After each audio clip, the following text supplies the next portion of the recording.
Bismillahirrahmanirrahim. Alhamdulillahi rabbil alamin wa bihi nasta'in ala umuri dunya waddin.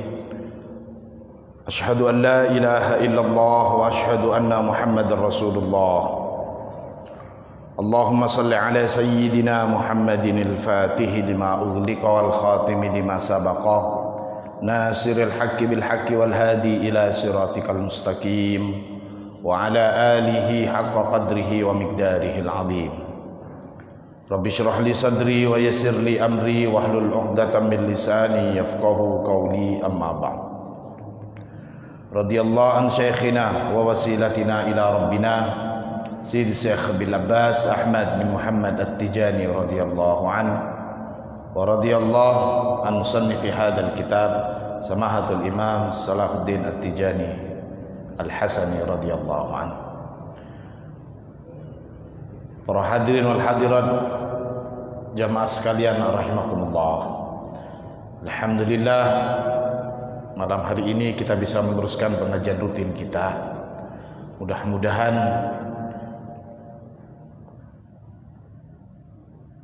apa yang kita telaah manfaat dan berguna bagi kita baik di dunia dan di akhirat, menjadi ilmu yang bermanfaat. Amin amin Allahumma amin.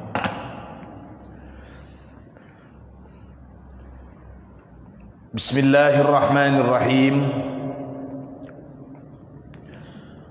Wa idh ja'alna al-baita mathabatan lin-nasi wa amna wattakhidhu min maqami Ibrahima musalla wa ahidna ila Ibrahima wa Ismaila an tahhira baitiya lit-ta'ifina wal 'akifina war ruk'is sujud. Al-Baqarah ayat 125.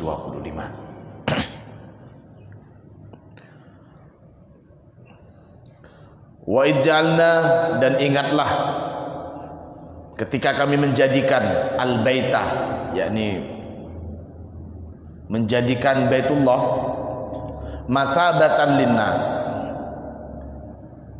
Mathabatan itu marji'an atau tempat kembali, bisa juga tempat berkumpul, linnasi, bagi seluruh umat manusia. Wa amna, dan menjadi tempat yang aman. Wattakhidhu min maqami Ibrahim musalla. Wattakhidhu, dan mereka menjadikan min maqami Ibrahim, dari makomnya Ibrahim. Makom ini tempat berdirinya Nabi Ibrahim. Musalla, menjadikan sebagai tempat untuk sholat. Wa ahidna ila Ibrahim wa Ismail. Wahidna, dan kami perintahkan ila Ibrahim, kepada Nabi Ibrahim, wa Ismail, dan Nabi Ismail kami perintahkan antahira, untuk mensucikan, untuk membersihkan, baiti, rumahku, maksudnya Baitullah, dibersihkan, lit-taifina, bagi orang-orang yang tawaf, wal akifina, dan orang-orang yang beriktikaf, warrukkai as-sujud, dan bagi orang yang sholat rukuk dan sujud.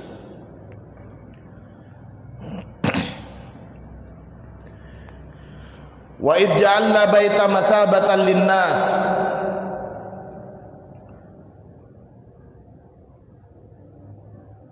Idzan fal baitu bunya qoblal Islam. Jadi Baitullah yang sekarang kita kenal dengan Ka'bah, Baitullah itu sudah ada sebelum adanya manusia. Jadi Allah menciptakan Baitullah dulu sebelum manusia. Sementara Nabi Ibrahim itu bukan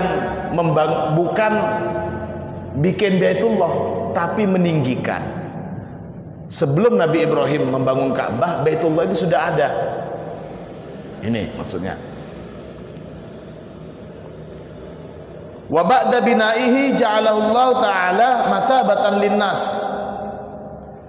Dan setelah Allah membangun Baitullah yang memang disiapkan mathabatan linnas, sebagai tempat kembalinya umat manusia. Artinya tempat yang selalu dirindu-rindu. Sama dengan kita kalau mudik, jadi sejauh kemanapun orang itu ada, waktunya mudik, itu mudik karena ada kerinduan. Sama dengan seperti itu. Fakullu man zarahu fa inna fuadahu yata'allaku bihi ta'alluqan syadidan. Maka siapa saja yang pernah berkunjung, datang ke Baitullah, fa inna fuadahu yata'allaku bihi ta'alluqan syadidan, maka sungguh hati orang tersebut akan selalu terpaut, terikat untuk ingin selalu kembali dan ke Baitullah. Maka tidak heran orang yang sudah melaksanakan umroh, orang yang sudah melaksanakan haji, pembahasan selanjutnya itu kalau ditanya apa pengen kembali lagi, pasti jawabannya iya, ingin sekali. Iya, ingin kembali. Jadi orang yang sudah pernah menziarahi Baitullah, yang sudah pernah datang ke Baitullah, baik untuk haji ataupun umroh, itu langsung hatinya pasti terpaut ke sana, bagaikan kerinduan perantauan ingin pulang ke kampungnya.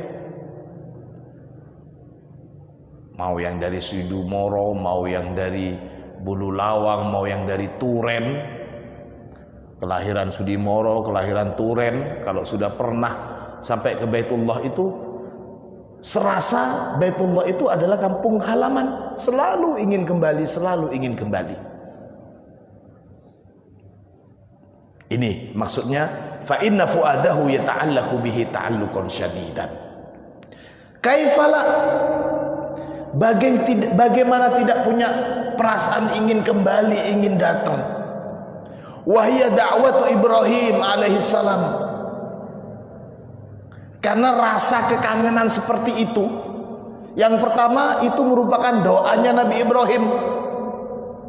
Di dalam Al-Quran dikatakan faj'al af'idatan minan nasi tahwi ilaihim.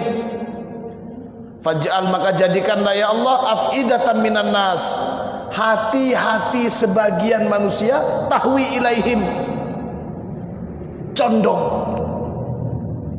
Jadi mempunyai rasa kekangenan. Wa kaifala, dan bagaimana juga tidak, wa qad ta'allaqat bihi himamu mi'ati wa arbatin, himami mi'atin wa arba mi'atin wa arba'atin wa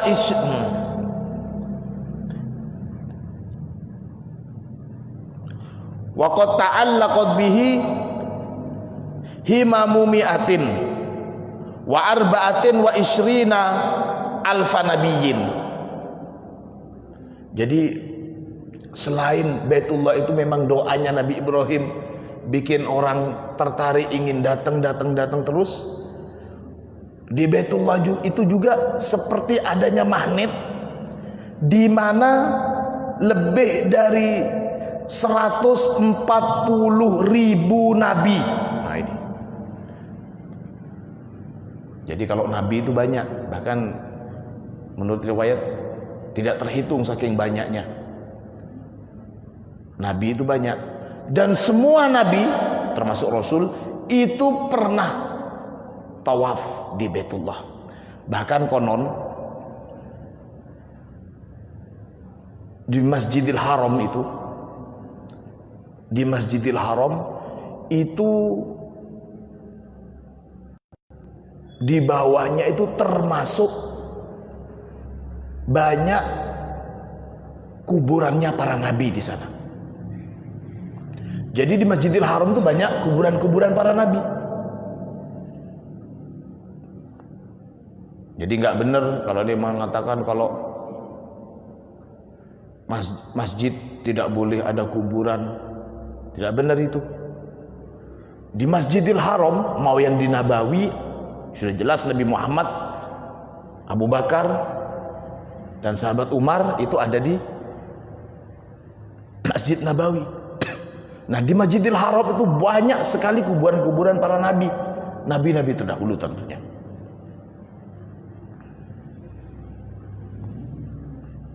Bahkan konon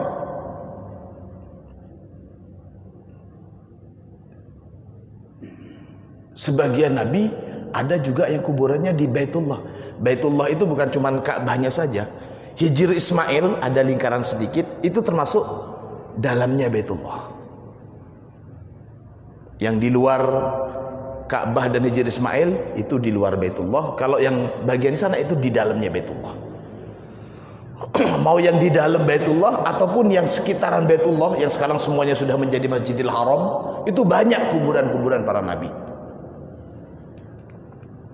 Nah, di sini salah satu penyebab kenapa umat Islam yang sudah pernah ziarah, sudah pernah berkunjung ke Baitullah itu selalu rindu dan rindu.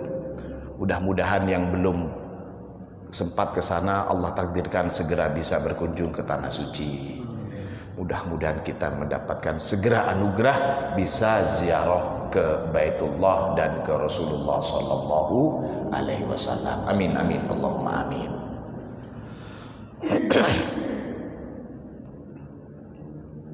Ini waqad ta'allaqat bihi himamu mi'atin wa arba'atin wa isrina alfa nabiyyin tawfu bihadzal bait. Itu para nabi saja sekitar 124.000 nabi. Siwal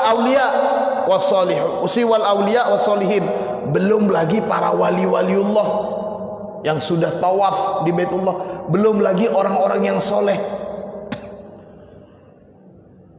Jadi tidak salah kalau Baitullah itu menjadi semacam magnet,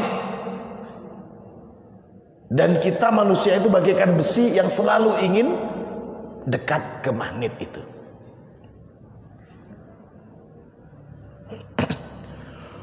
Wa amna, di sini dikatakan wa ij'alnal baita mathabatan lin-nasi wa amna. Wa amna huwa amrun fi siyaqil khabar. Kalimat amna di sini maknanya dalam siyaqul khabar merupakan perintah, yakni aminu kullaman yadkhulu hadzal bait.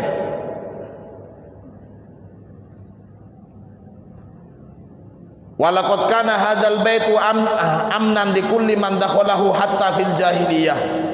Kana ar-rajulu yalqa fihi qatila abihi wa akhihi fala yata'arrad lahu hatta yakhruja minhu. Jadi sebelum Islam datang, sebelum agama Islam yang dibawa oleh Rasulullah itu datang, orang-orang jahiliyah itu mereka juga sudah mengagungkan Baitullah ini.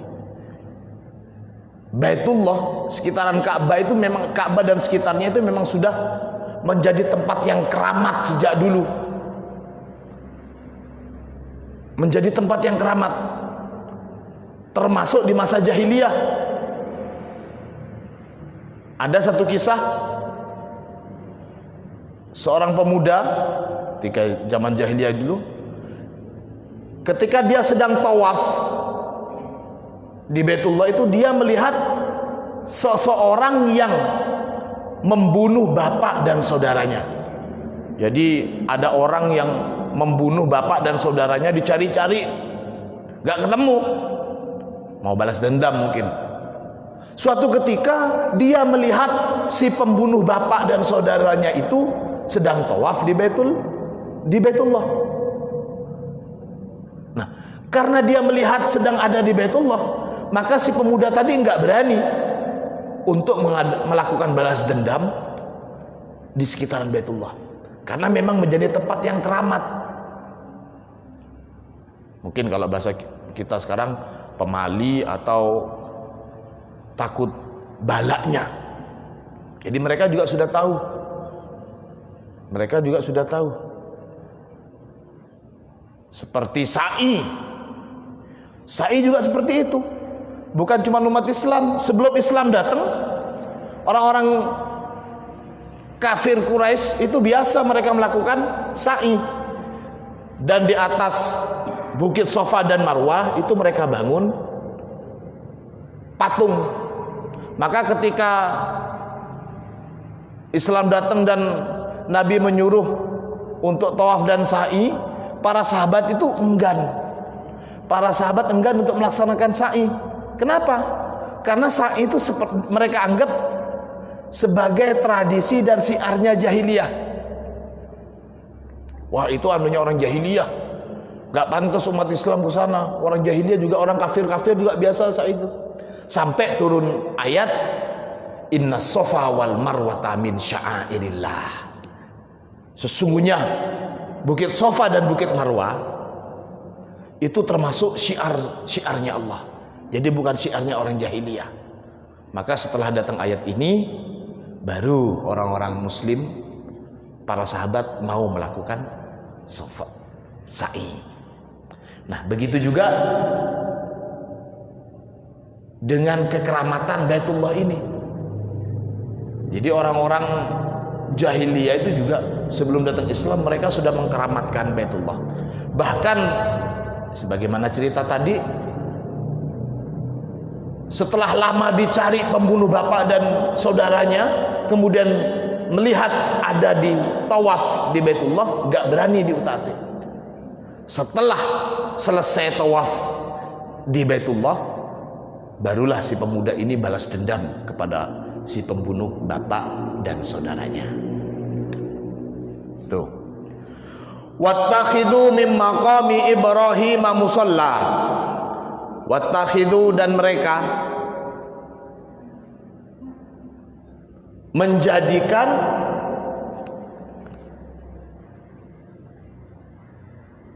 di sebagian atau setelahnya makamnya Ibrahim itu sebagai tempat sholat. Maqamun huwa ismu makan minal fi'li koma. Muqamun, ada makom, ada mukom. Ini kita jangan sampai salah. Tulisannya sama, tapi harokatnya beda. Ada makom, ada mukom. Muqamun huwa ismu makan minal fi'li akoma. Kalau koma yakumu, isim makannya makom. Kalau akoma yukimu, ismu makannya muqamun. Dalam Al-Quran juga ada ya ahala Yasrib la muqama lakum farji'u. Wahai penduduk Yasrib, la muqama lakum, tidak ada tempat tinggal bagi kalian, farji'u, maka kembalilah. Aila iqamata lakum. Ini contohnya, ada makom, ada mukom. Jadi kalau makom tempat berdiri, kalau mukom itu tempat tinggal.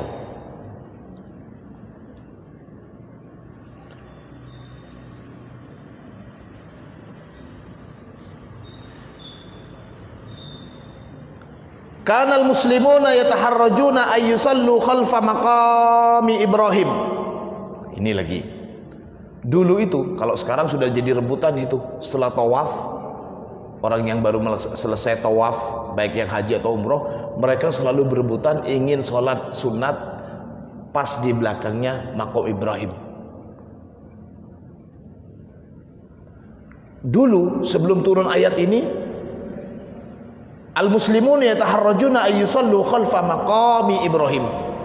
Mereka merasa berat, merasa nggak enak hati, artinya nggak seneng lah untuk sholat di belakangnya maqam Ibrahim. Kalau sekarang mungkin sudah nggak ada bedanya antara di belakangnya maqam Ibrahim dengan di depan. Semuanya sudah masuk area Masjidil Haram. Dulu sebelum dibangun itu tentunya para sahabat itu menganggap yang namanya Baitullah itu apa yang ada di sekitaran Ka'bah itu, sholat di Masjidil Haram itu apa yang ada di sekitaran Ka'bah itu saja. Mereka menganggap kalau di luarnya, di belakangnya makam Ibrahim itu dianggap sudah di luar masjid. Hanya di sini dikatakan kanal muslimun yataharrajuna ayyusallu khalfa maqam Ibrahim wa yaj'aluhu bainahum wa bainal Ka'bah. Jadi mereka enggak mau begitu. Fakanu yatrukuna al-misahah allati khalfahu fil masjidil haram fariqatan minal musallin.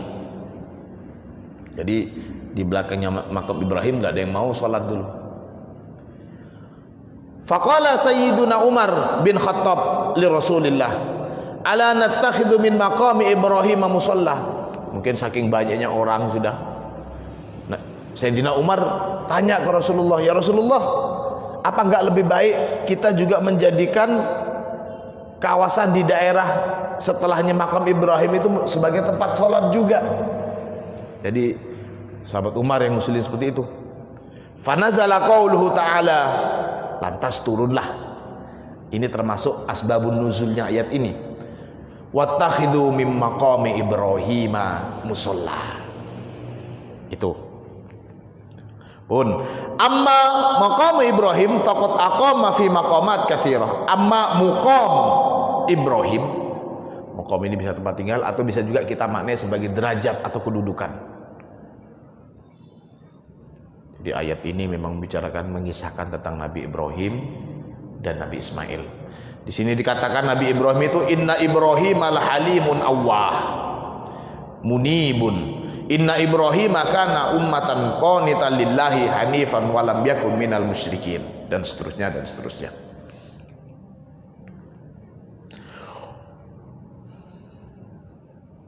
Wa may yarghabu an millati Ibrahim illa man safiha nafsah wa laqad istafainahu fid dunya wa innahu fil akhirati laminas solihin. Wa may yarghabu an millati Ibrahim, waman dan barang siapa yarghabu an, yang tidak suka atau membenci millati Ibrahim, yang membenci ajaran atau agamanya Nabi Ibrahim, illa man safiha nafsah, kecuali orang-orang yang memperbodoh dirinya atau orang-orang yang akalnya nggak main. Orang yang tidak senang dengan agamanya Ibrahim itu orang bodoh. Kenapa tidak? Agama sebagaimana yang kita ketahui, agama-agama kuno, keyakinan-keyakinan kuno itu biasa sekali meminta tumbal. Jadi kalau umpamanya ada banjir bandang dan angin, kemudian masyarakatnya datang ke tokoh agamanya, tokoh agama kuno, biasanya tokoh agamanya akan bilang, oh ini dewa minta tumbal. Maka biasalah dicari tumbal, laki-laki atau perempuan, dibunuh, disaksikan masyarakat sebagai tumbal. Kekeringan, gak datang hujan, paceklik dan lain sebagainya. Mereka mengaitkan kepercayaannya dengan bahwasannya dewa minta tumbal. Nah terus seperti itu. Nah ketika Nabi Ibrahim datang, Nabi Ibrahim memberantas semua keyakinan-keyakinan seperti itu. Dan Nabi Ibrahim itu memang terkenal sebagai sosok yang realistis dan betul-betul sangat nilai tauhidnya kepada Allah itu luar biasa. Makanya Nabi Ibrahim itu disebut sebagai bapaknya tauhid. Kalau bapaknya manusia itu adalah Nabi Adam. Kalau Nabi Ibrahim disebut sebagai bapaknya para nabi sekaligus tauhid. Sangat luar biasa ketauhidan Nabi Ibrahim. Dan mungkin saya atau panjenengan semua ini tidak nutut untuk bisa mengikuti model tauhidnya Nabi Ibrahim.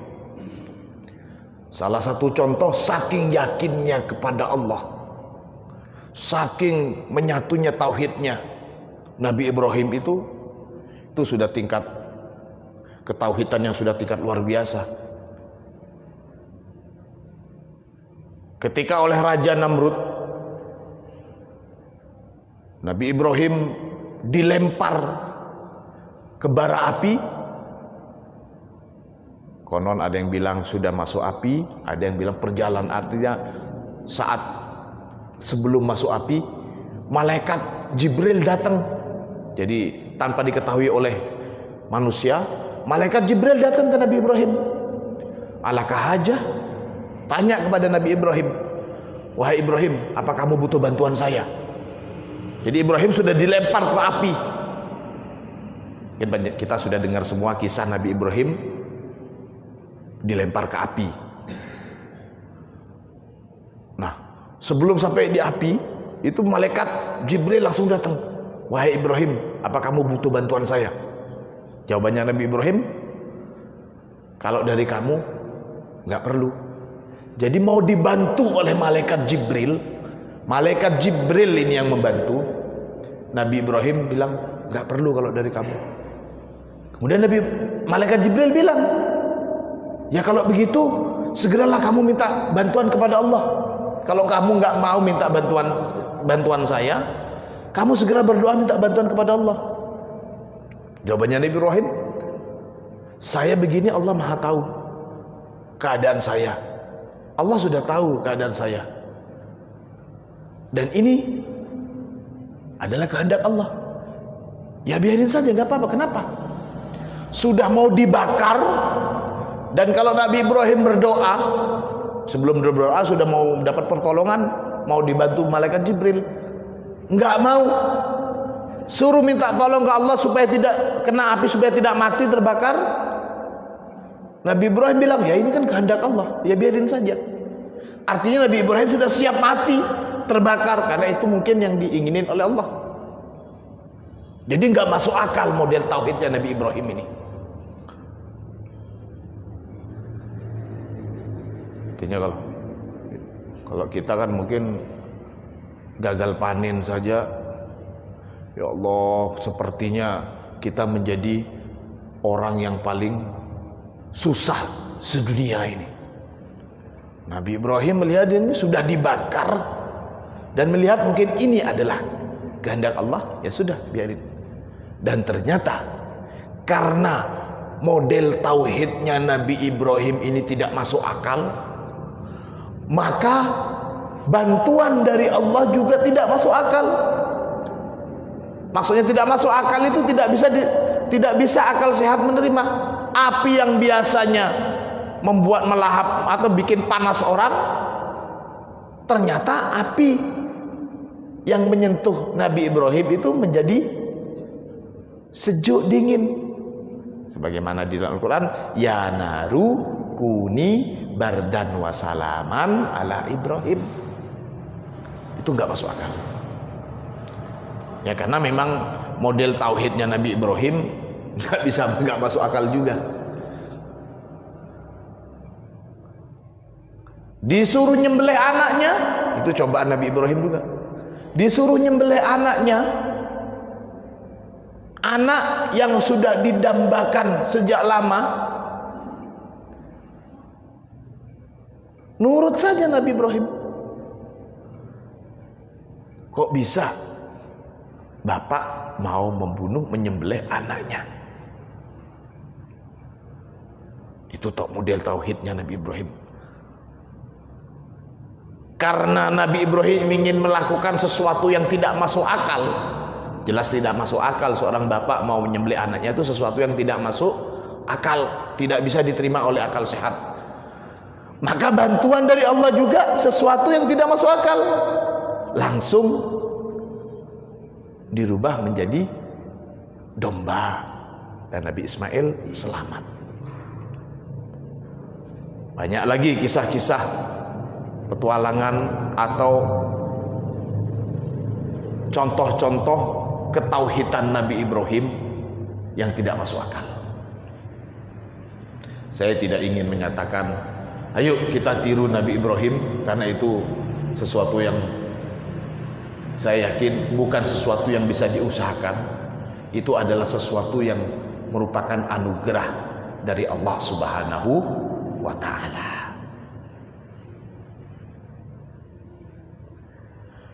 Ini wa may yarghabu an millati Ibrahim illa man safiha nafsah wa laqad istofainahu fid dunya wa laqad dan sungguh telah istofainahu kami memilihnya fid dunya di dunia. Jadi Nabi Ibrahim ini sudah menjadi hamba pilihan Allah fid dunya di dunia. Wa innahu fil akhirati laminas solihin. Wa innahu dan sesungguhnya Nabi Ibrahim itu fil akhirati nanti di akhirat laminas solihin, termasuk orang-orang yang soleh. Hadirin wal hadirat sekalian rahimakumullah, ini kalimat menarik sekali. Wa innahu fil akhirati laminas solihin. Jadi orang soleh itu berlaku bukan cuma di dunia saja, di akhirat juga ada sebutan orang saleh. Mungkin kita selama ini menganggap kalau ada umpamanya mudah-mudahan menjadi anak yang soleh, jabatan sebagai anak soleh, orang yang soleh itu mungkin kita anggap sesuatu yang sederhana saja. Padahal kalau ada penegasan dia nabi, dia termasuk orang-orang yang soleh, maka bisa jadi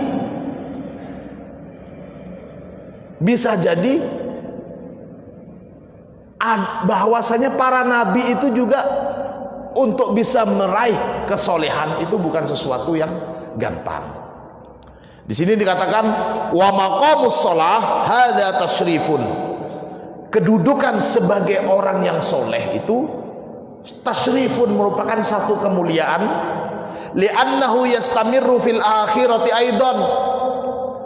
Karena sesungguhnya maqamus shalah, karena sesungguhnya kesalehan seseorang itu yastamirru fil akhirati aidan, terus berlanjut sampai nanti di akhirat. Nah ini, jadi bukan cuma di dunia saja, di akhirat juga ada golongan oh ini saleh ini enggak. Wa huwa a'la maqamin yasiluhul anbiya'u wal mursalun.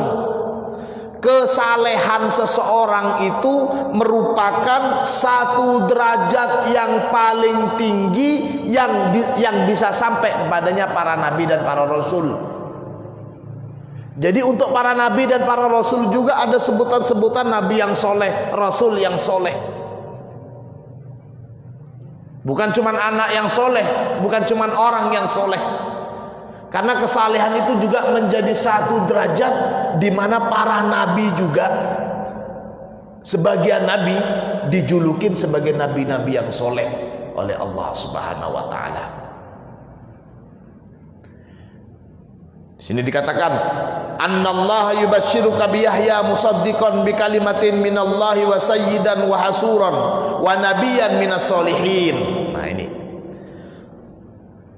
sesungguhnya Allah memberikan kabar gembira kepadamu hai Zakaria bi Yahya, dengan kelahiran Nabi Yahya, musaddiqan.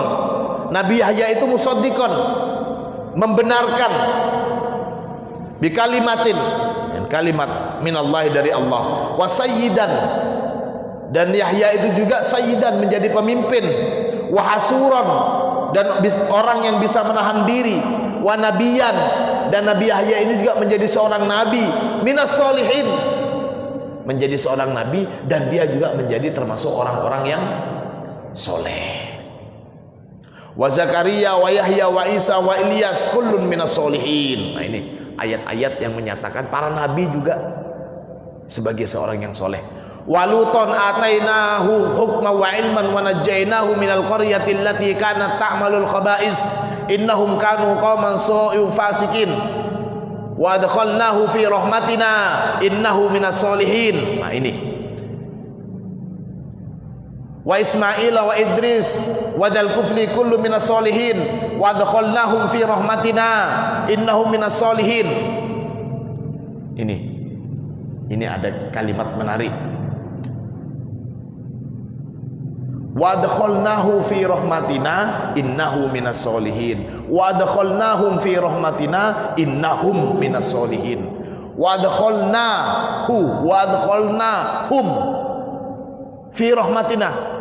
Para nabi itu kami masukkan kami beri rahmat kami sehingga mereka menjadi orang-orang yang soleh. Jadi apa yang dilakukan oleh para nabi, apa yang dilakukan oleh para rasul, itu bukan lantas menjadi predikat 100% mereka menjadi seorang yang soleh.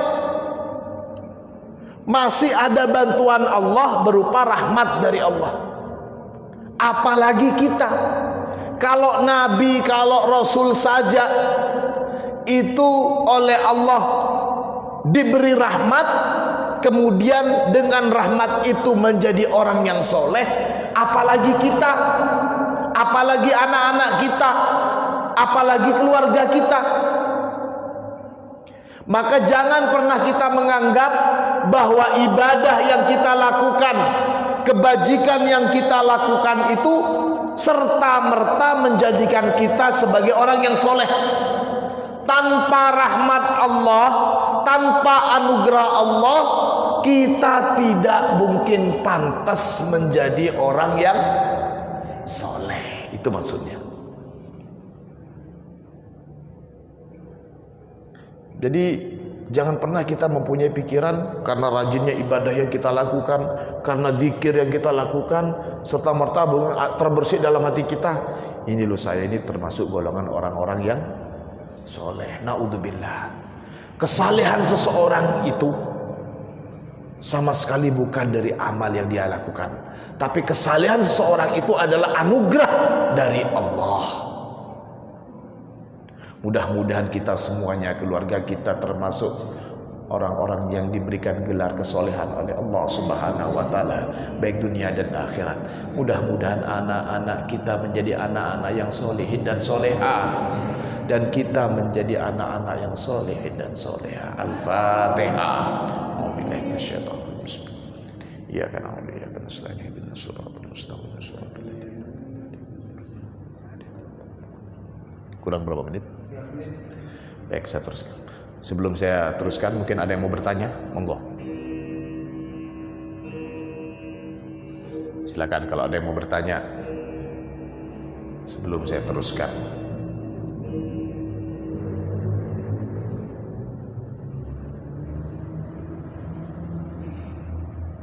Kalau nggak ada yang tanya, saya bacakan terus. Fasbir li hukmi rabbika wa la takun ka sahibil huti idh nada wa huwa makdhum. Fasbir, maka bersabarlah engkau wahai Muhammad, li hukmi rabbika, bersabarlah atas keputusan dari Tuhanmu, atas ketetapan dari Tuhanmu. Wa la takun ka sahibil hut, kamu jangan seperti sahibil hut. Ini maksudnya adalah Nabi Yunus. Sahibil hut, orang yang pernah dimakan oleh ikan paus, ikan besar itu. Di Al-Quran disebut sebagai kasohibil hut. Nabi yang pernah melarikan diri karena tidak kuat dengan menghadapi umatnya, melarikan diri, kemudian melarikan diri ke pantai dan dimakan oleh ikan yang besar. Sini disebut wala takun ka sahibil hut idz nada wa huwa makdum.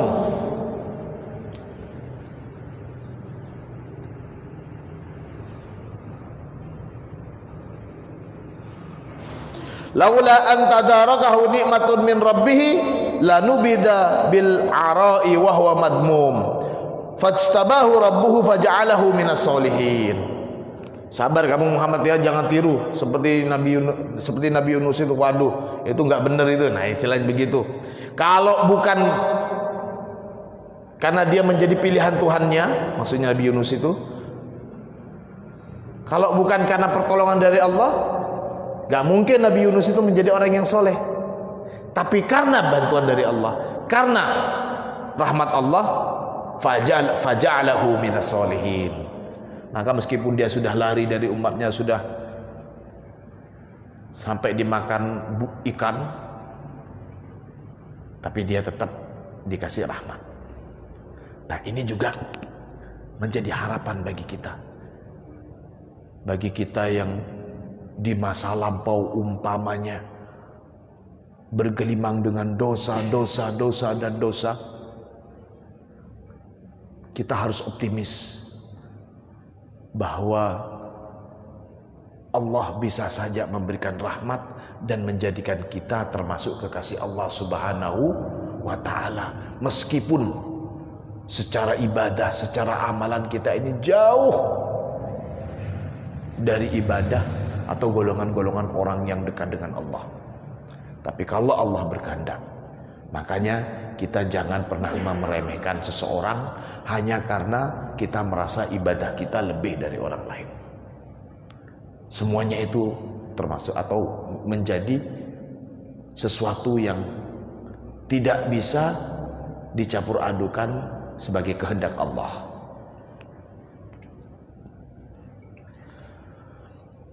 Fatabassama dhahikan min qawliha wa qala rabbi auzi'ni an ashkura ni'mataka allati an'amta alayya wa ala walidayya wa an a'mala salihan tarda wa adkhilni bi rahmatika fi ibadikas salihin. Ini juga kisahnya Nabi Ibrahim yang dibandingkan dalam Al-Quran. Nabi Ibrahim itu Nabi Sulaiman. Nabi Sulaiman ini termasuk nabi yang diberikan kecerdasan dan kebijakan luar biasa. Waktu Nabi Sulaiman masih muda, yang menjadi hakim waktu itu adalah Nabi Daud. Sebelumnya Nabi Musa dan Nabi Daud. Kemudian setelah Nabi Musa nggak ada, Nabi Daud dan Nabi Sulaiman. Contoh kebijakan Nabi Sulaiman, Al-Kisah ada